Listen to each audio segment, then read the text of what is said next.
ছেলেরা আমাদের রেখে পিকনিকে চলে গেল, আমাদের পাত্তাই দিল না। তোমরাই বলো এটা কি ঠিক করেছে? সো হ্যালো এভরিওয়ান, তোমরা সবাই কেমন আছো? আশা করি তোমরা সবাই খুব ভালো আছো। তো দেখো সকাল সকাল রেডি হয়ে বেরিয়ে পড়েছি। তো এখান থেকে যাচ্ছি আমি, তোমাদের দাদাভাই আর ছেলে বাইকে করে। ছোট কাকা ন কাকাও যাবে। তো ছোট কাকা কাজ থেকে ডাইরেক্ট চলে যাবে আর ন কাকা অটোয় করে আসছে। তো প্রথমেই দেখো আমরা চলে এসেছি মিষ্টির দোকানে।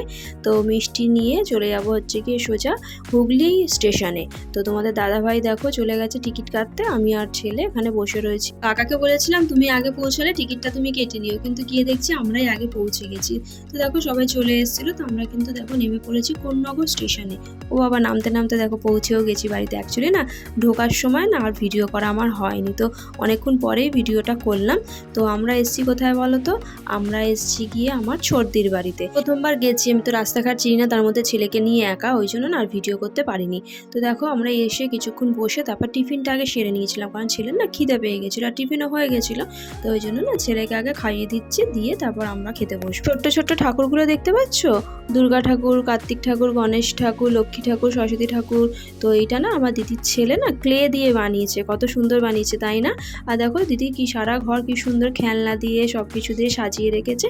তো আমিও দেখছিলাম বলে তোমাদেরও একটু দেখিয়ে দিচ্ছিলাম। আয়নাটা ছিল বলে না একটু কায়দা করে আবার নিজেকেও দেখিয়ে দিচ্ছিলাম। তো তারপর দেখো আমরা না নিচে চলে গেছিলাম। তো নিচে গিয়ে একটা জিনিস দেখে না অবাক হয়ে গেছি। দেখো কত বড় গপু, না কি সুইট লাগছে না?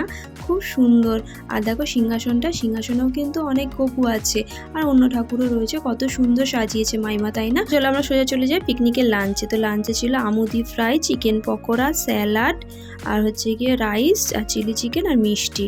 তো আমরা দেখো আমি, বর্দি, ছোদ্দি আর ছোদ্দির যা, চারজনে খেতে বসে পড়েছিলাম। ছেলেকে আগে খাওয়ানো হয়ে গেছিলো। তাহলে পিকনিকটা কি সেটা তোমাদের বলি। পিকনিকটা হচ্ছে আমার ছোটো জামাইবাবু একটা পিকনিক অ্যারেঞ্জ করেছিল।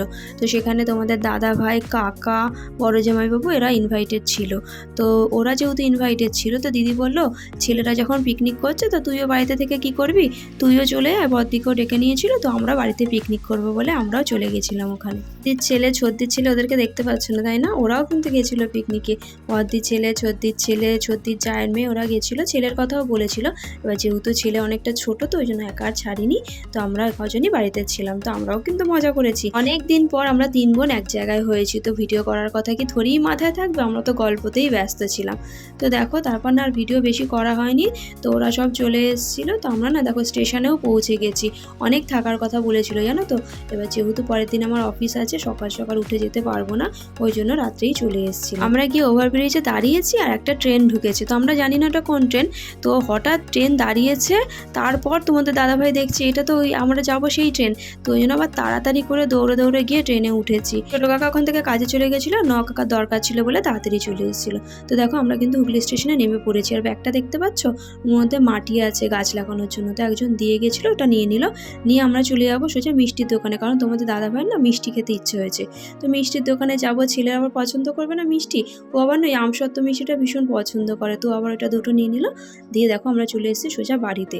তো আজকের ভিডিওটা এই পর্যন্ত। তোমাদের কেমন লাগলো অবশ্যই জানিও। ভিডিওটা ভালো লাগলে লাইক কমেন্ট করতে ভুলো না কিন্তু। Bye bye.